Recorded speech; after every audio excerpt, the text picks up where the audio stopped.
ये युद्ध तुम मेरे लिए कर रहे हो अर्जुन, अपने लिए नहीं। ये युद्ध तुम सत्य के लिए, धर्म के लिए कर रहे हो, अपने लिए नहीं। ये है निष्काम कर्म योग, कि अपने आप को जिताने से कहीं बेहतर है सच्चाई को जिताना।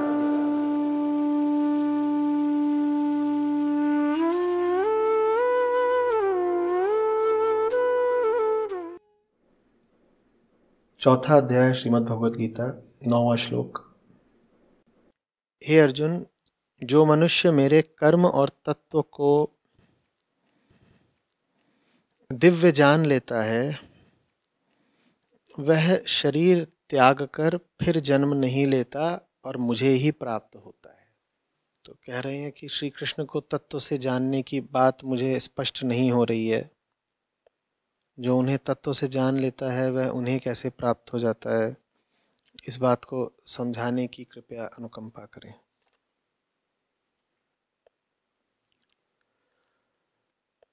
कृष्ण माने वो जो खींचता है तुम्हें,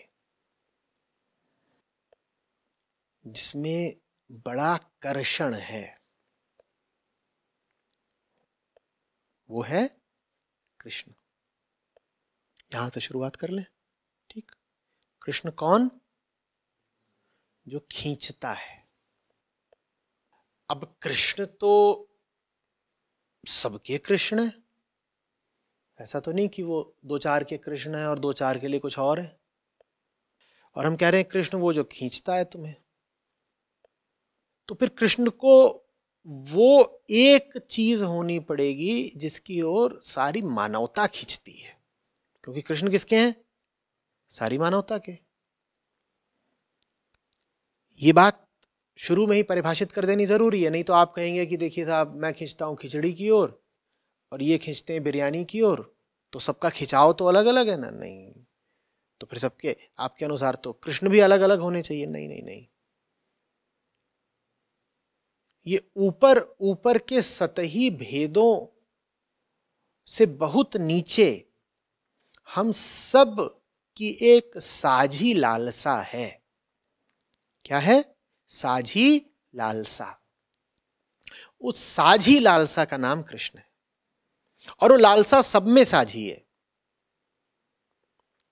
अमीर में, गरीब में, हिंदू में, मुसलमान में, आदमी में, औरत में, भारत हो चाहे कोई अमेरिकी हो,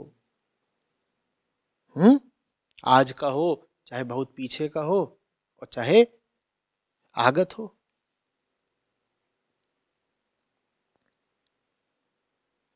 सब में कुछ ऐसी लालसा है जो उन्हें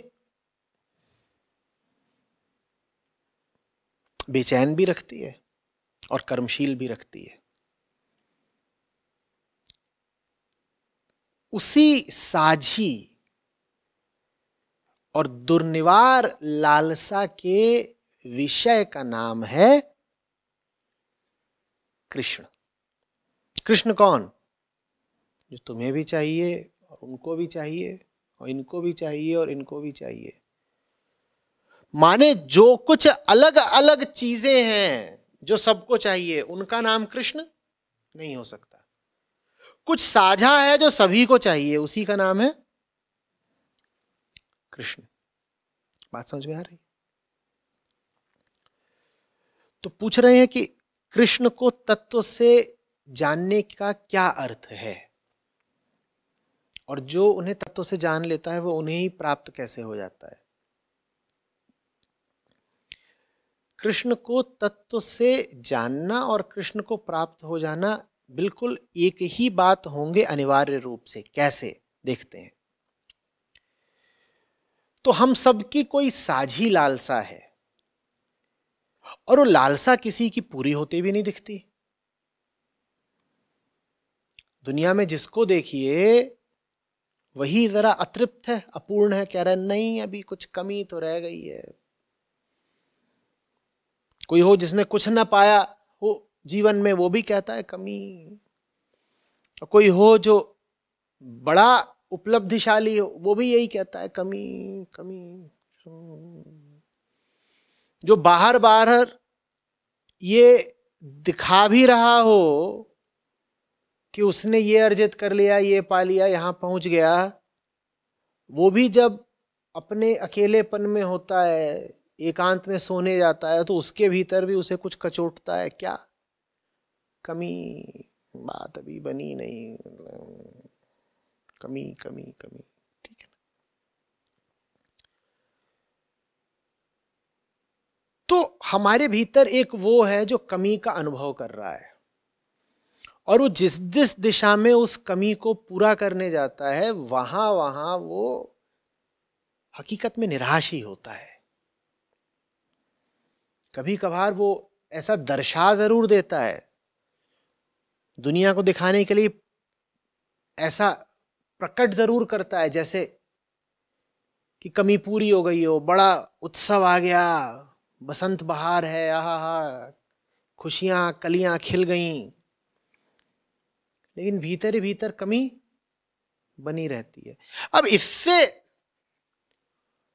हमें थोड़ा अंदेशा होता है। क्या अंदेशा होता है? कि भाई ये है कौन जो सब में है,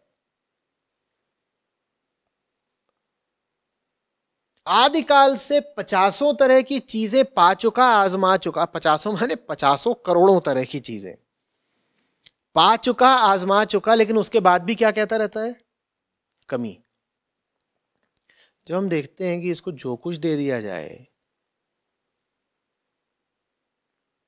वही इसको अधूरा पड़ता है, कुछ भी इसके मुंह में डाल दो इसकी भूख प्यास मिटती ही नहीं है। और ये बात हमारी नहीं है कि हम ही असफल रह गए, ये बात सबकी है। आदमी के इतिहास में जितने हुए हैं उनकी भी है, इतिहास से पहले भी जितने हुए थे उनकी भी है, और प्रतीत ये हो रहा है कि आगे जितने आएंगे उनकी भी यही बात है। तो फिर हमें एक बात समझ में आती है, बात ये समझ में आती है कि इसका मतलब शायद कोई ऐसी चीज है ही नहीं दुनिया में जो इसको संतुष्ट कर सकती हो, जो बात बात में बोलता रहता है कमी कमी, लालसा लालसा, कामना कामना। शायद इसकी हस्ती ही मनहूस है। ये शायद चीज ही ऐसी है जिसकी कमी कभी पूरी की ही नहीं जा सकती।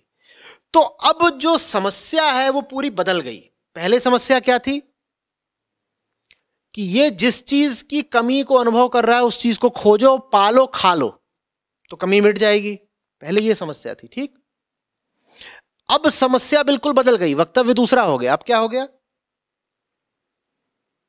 कि ये जो भीतर बैठा है यही दुर्गुणी है, यही मनहूस है, पनौती, इसी को भगाओ। इसको तृप्त करने के लिए कब तक भागते फिरे? इसको कौन तृप्त कर पाया? आज तक कोई भी नहीं तृप्त कर पाया। लालसा इसे जरूर है पर तृप्ति इसे कभी मिलती नहीं। इसकी लालसा को पूरा करने के चक्कर में जीवन बर्बाद जरूर कर लेंगे। जीवन जरूर बर्बाद कर लेंगे। ये अध्यात्म की दृष्टि है। ये व्यक्ति अब भीतर को मुड़ गया। अभी तक ये कामना पूरी करने के लिए किधर देख रहा था? लगातार बाहर को। ये कह रहा था कमी है, वहां कुछ मिल जाएगा, वहां कुछ मिल जाएगा। मिल तो रहा नहीं था। जब मिल नहीं रहा था तो अब ये उसकी ओर मुड़ गया जो बार बार चिल्लाता रहता है कि कुछ मिल जाए, कमी है, इच्छा पूरी कर दो। और उससे कह रहा है तू है कौन? तू कौन है भाई? तू जरूर कोई झूठ है, क्योंकि जो तू मांग रहा है वो मिल तो सकता नहीं। और आपने जब उससे सख्ती से और ईमानदारी से और बार बार ये कहा तू झूठ है, तू जो मांग रहा है और जहां मांग रहा है वहां मिल सकता नहीं, तो फिर वो हटता है, मिटता है, गलता है। और जब बिल्कुल वो मिटने ही वाला होता है, एकदम जैसे डूबते सूरज की आखिरी किरण हो, जैसे मरते व्यक्ति की आखिरी सांस हो, एकदम जब वो समाप्ति होने वाला होता है तब वो बोलता है मिल गया। यही तो चाहते थे। क्या चाहते थे? क्या चाहते थे? क्या चाहते थे? मिटना। यही हम चाहते थे। तुम कभी हमारी बात समझ ही नहीं पाए। इसी चीज की तो कमी थी जो हम बार बार बोलते थे, कामना है, कामना है, कुछ चाहिए, कुछ चाहिए। तुम सोचते थे हमें कुछ बाहर का चाहिए। तुम सोच रहे हो कि हमें कुछ पाना था। हमें कुछ पाना नहीं था, हमें तो मिटना था। अब जाकर के तुम्हें अकल आई है। अब जाकर के तुमने हमारी मांग पूरी करने की जगह हमें मिटाया है। कहता है कृष्ण मिल गए। तब से मांग रहे थे कि कृष्ण मिल जाएं, तो कृष्ण की जगह तुम हमें ला करके देते थे दुनिया की, कभी ये चीज, कभी वो चीज, कभी लड्डू, कभी जलेबी। उससे हमारी तृष्णा मिटती ही नहीं थी। अब जब हम मिट रहे हैं तो तृष्णा मिट गई। जब हम ही नहीं रहे तो तृष्णा किसको? इस मिट जाने के क्षण में कृष्णत्व है। इसीलिए कहा गया है कि जिसने कृष्ण को जान लिया वो कृष्ण ही हो गया। क्या मिटा है? वो जो भ्रम था, वो जो झूठ था, उसका मिटना ही कृष्णत्व है। मन के अंधेरे का मिट जाना ही कृष्णत्व है। मन की माया के सब प्रपंचों को, छलावों को जान लेना ही साधना है। हमने अपने ही लिए भीतर जो उपद्रव खड़ा कर रखा है, हमने अपने ही लिए जो पिंजरा बनाया है, उसको तोड़ देना ही साधना है। टूटने के बाद जो खाली आकाश बचता है, वृहद, अनंत, साफ, बिल्कुल कुछ है ही नहीं।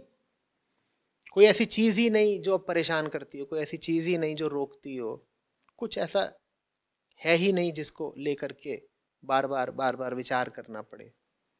वही कृष्णत्व है। बात समझ में आ रही है? आत्मज्ञान और सांसारिक ज्ञान में यही अंतर है। दुनिया का ज्ञान दुनिया से अलग रहकर हासिल किया जाता है। आप यहां बैठे हो और आपको इस दीवार का ज्ञान लेना है, तो आप अलग, दीवार अलग, ज्ञान ले लिया, आप दीवार के ज्ञानी हो गए, लेकिन रहे आप दीवार से अलग ही। ठीक है ना? आध्यात्मिक ज्ञान बिल्कुल दूसरा होता है। आध्यात्मिक ज्ञान का विषय मुक्ति है। सांसारिक ज्ञान का भी क्या विषय था? दीवाल। आध्यात्मिक ज्ञान का एकमात्र विषय क्या है? मुक्ति। मुक्ति का ज्ञान मुक्त हुए बिना नहीं मिल सकता। तो अध्यात्म में जानना ही पाना है, और जिसको जानते हो वही हो जाते हो।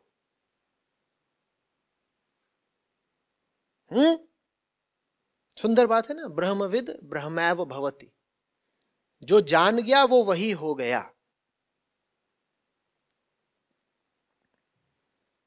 अपने को बचा कर नहीं जान पाओगे, मिटा कर जानना पड़ेगा।